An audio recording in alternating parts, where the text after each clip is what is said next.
I don't think I'm good at anything. I don't have any talent. First of all, that's not true. Everybody is talented at something.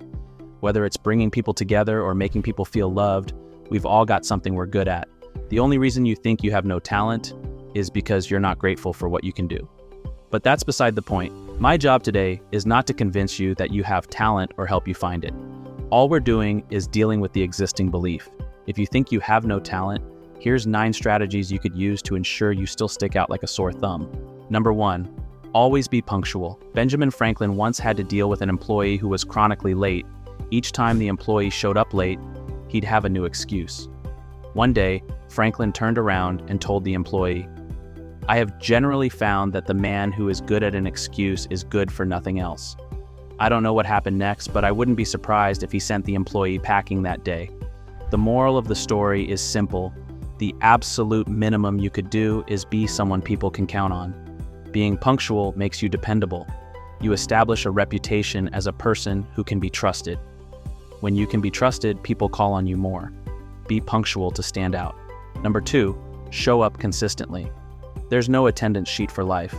But if there were, you'd notice the people at the top of their field are the ones who show up the most.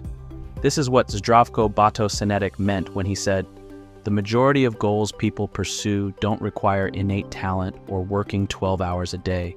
In most cases, they lack old-fashioned consistency." The more you show up and put your work out there, the better things happen. Show up consistently and put in the work. Consistency is the key to breakthroughs. It builds habits, skills, and credibility. Every time you show up, you're investing in your future, reinforcing your commitment, and slowly transforming your potential into expertise.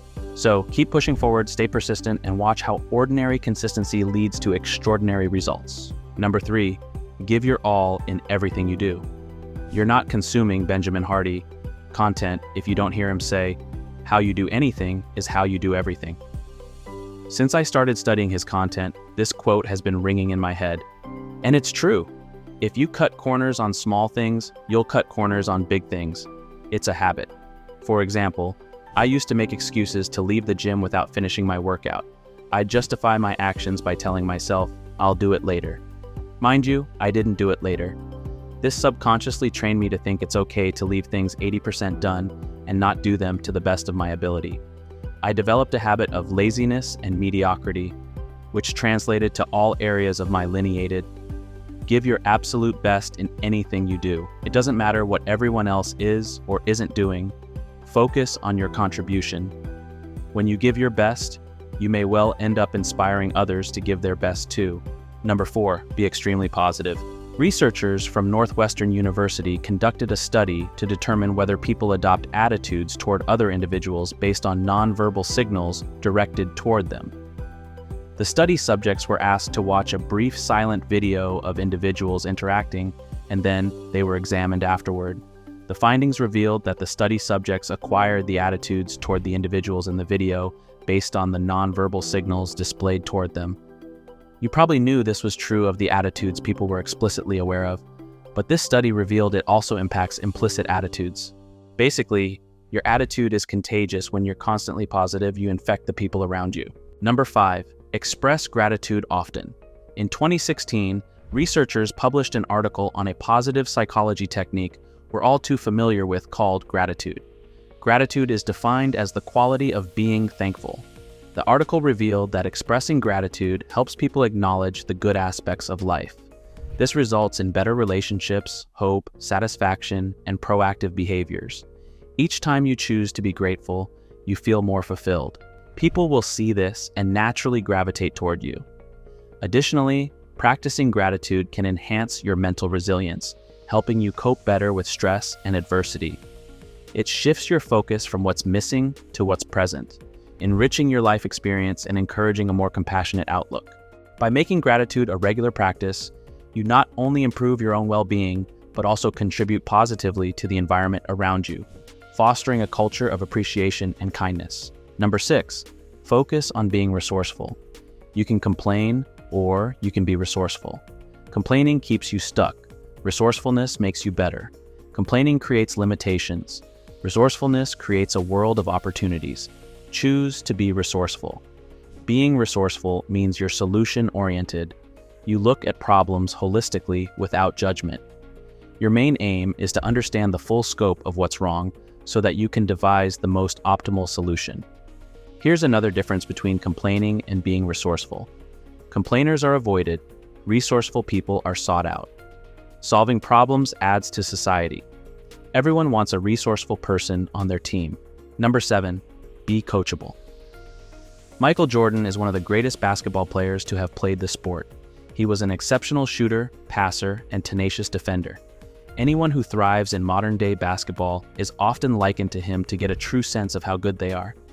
To put things into perspective, he earned the nickname Air Jordan because of his extraordinary leaping ability and acrobatic maneuvers. But Jordan didn't believe all of these attributes are what made him great. He once said, "My best skill was that I was coachable. I was a sponge and aggressive to learn. This is how you stand out."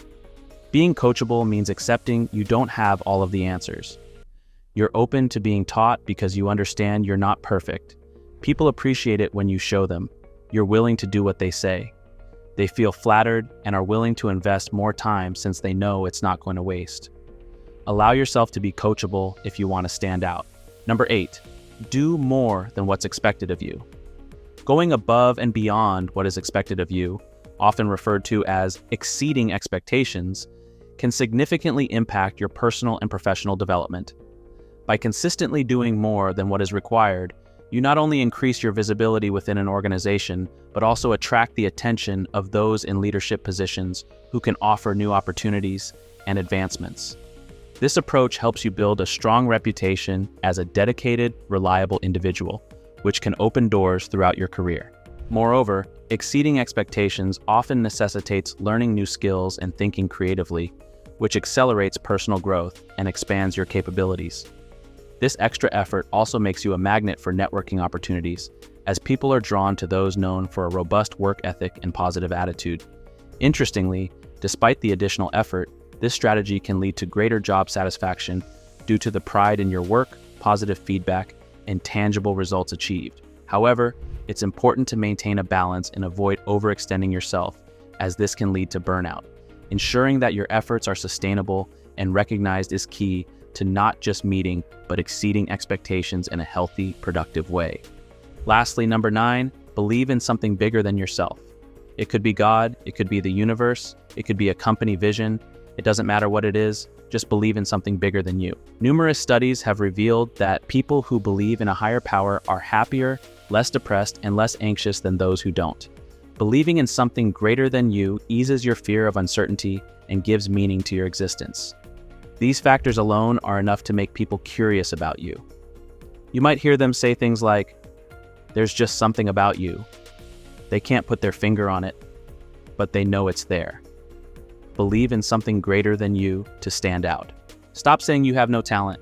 The skills to stand out are talents too. I've shared 9 effective ways to help you shine. Thanks for watching, and don't forget to apply these tips in your daily life. See you in the next video.